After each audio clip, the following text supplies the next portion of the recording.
Well, it's time to do maintenance on the 300-gallon African Cichlid tank, and this is going to be a routine maintenance as opposed to something super major like cleaning the sump under the aquarium, something like that. This is going to be the kind of maintenance I do every 7 to 10 days. So let's go ahead and take a look at how I keep this tank in tip-top shape. I start off by doing a cleaning of the inside of the glass panels using one of these Rigugu. See this Rigugu? I don't know if you can read the name on it there, but it's these come in various sizes. This is a very big, powerful magnet that I use on the 90-gallon rimless tank because the glass is so thick. I think it's like 3/4 inch thick. This one is a little bit smaller magnet because I don't need such a powerful magnet on this glass. I think it's about 1/2 inch, the glass on the 300. And I've taken, you notice this one has a razor blade on it. I've taken the razor off of this one because the African cichlids can dart around and run into it. So I don't want to risk an injury to one of them. So I'll just do a gentle pass throughout the aquarium. They've gotten used to it. They don't get too startled when I do it. And I'll do the front and do the side panels, and that's my first step in the cleaning.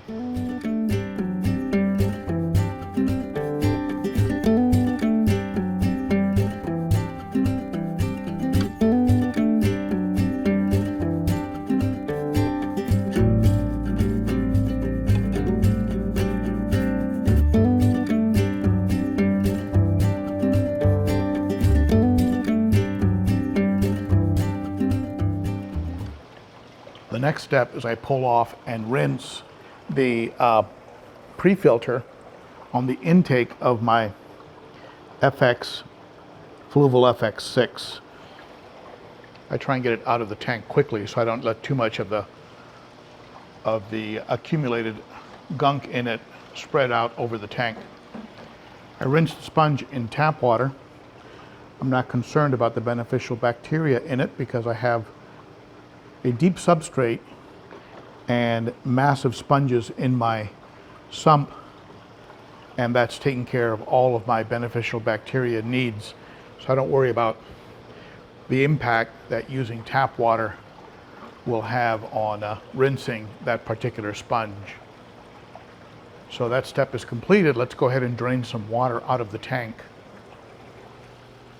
I drained this tank using the FX6 as a sort of pump to pump water out of the tank.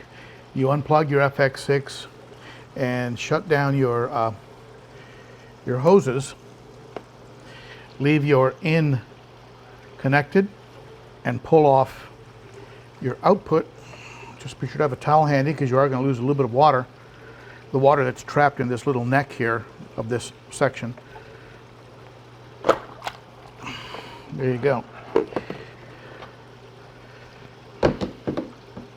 Now what I have is I have a 1-inch hose that I picked up at a local hardware store, and I bought an extra FX6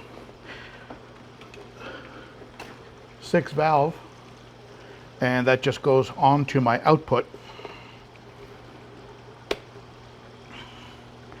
And then I run this end out into the garden, over into the yard, and I open up the input, and the water just comes flying out.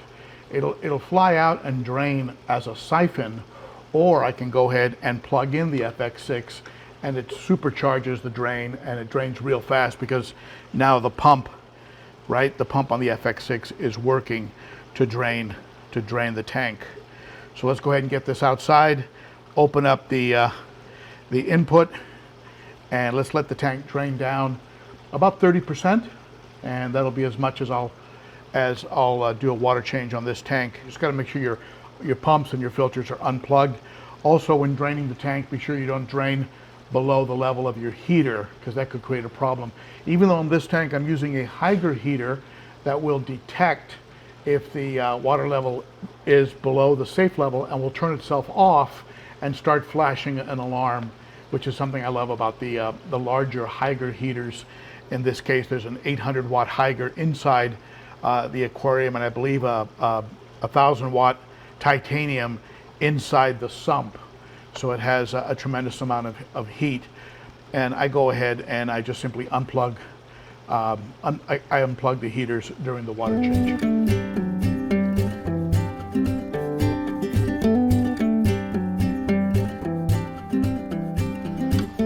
This is a little lower than I would normally do the water change.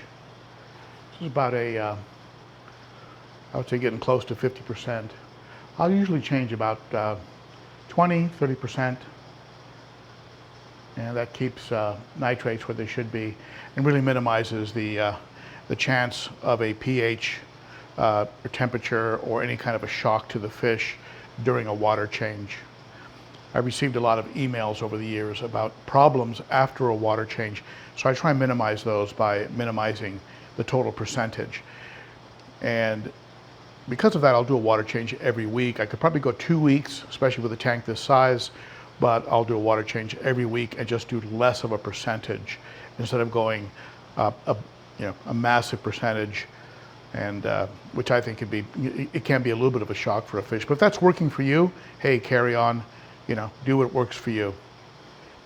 If I were to notice that the rocks had a lot of buildup of algae, if they were dirty in some way, I would go ahead and either pull them out and clean them up, or just flip them over and put the algae side down. That way the algae will just die off and it'll give me a clean rock on the top. But as you can see, the rocks are actually in pretty good shape. And so is the artificial plant that I have in there.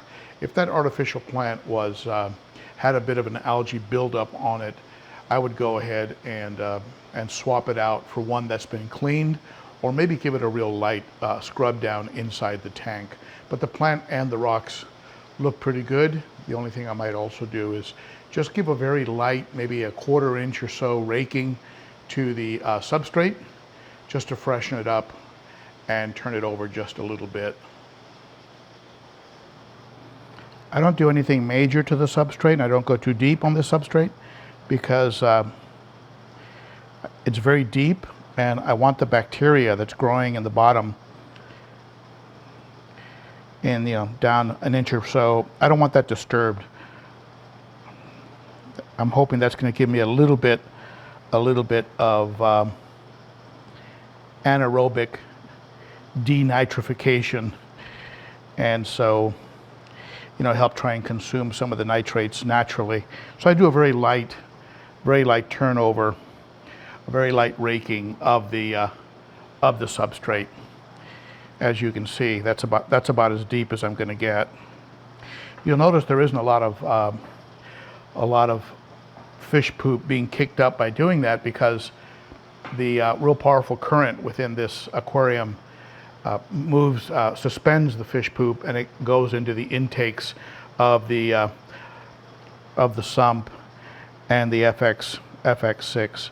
So you can see there isn't, as I stir this up, there isn't a lot of detritus. I mean, there's a couple pieces maybe, but not a lot. Now, if I was to do this in the 210 gallon, where I have a bigger substrate, I have those river rocks in there, you'd see a lot of waste getting kicked up because that tank traps a lot of food and poop in between the pieces of substrate, where this finer grain doesn't do that. And I've got a medium size sort of gravel, and then also mixed in here I have a very fine sand that you can see, and that really keeps waste from getting too far into the substrate. Now what's left is I need to fill the tank up with temperature matched water from the tap. Before I do that, I will add a 1/4 teaspoon, and you can see here, this is why a container of safe will last you like forever. This much here, this is a 1/4 teaspoon mixed into some water. This is tank water. You can use tap water too, it doesn't matter. And just mix it in there and dump it in, and just go ahead and start filling at that point. And that's the way I've been doing it for years, never had a problem. And I will also add some some Malawi cichlid, some cichlid lake salt. I've used CCAM, and I also use some of the Fritz Malawi lake product, Malawi lake salt product. All that does is add some of the trace minerals that are present in Lake Malawi. I make it a point to come within a half a degree or so of the aquarium temperature, and this aquarium is running, it's reading out at 77.2 right now. So I'll probably, as long as I'm between 77, 78 out of the tap, that's, I don't know if you can see it, it'll change immediately when I pull it out, but 77.2. It usually runs between 77 and 80, but I'll go ahead and temperature match the tap as close as I can, and then just go ahead and start filling. An aquarium like this is going to be very forgiving. If you're off at the tap by a degree or two, it's going to pretty much dilute and not make that enormous an impact on the fish. The smaller the tank, the more precise you have to be on those kinds of things. Otherwise, you can shock the fish. Plus, I have 40 gallons in the sump, and the sump is pretty drained out because I let the pumps run in the very beginning of draining the tank. So the sump will fill up as well. So I'll be adding a lot of water volume to this. So let's go ahead and just start filling it up.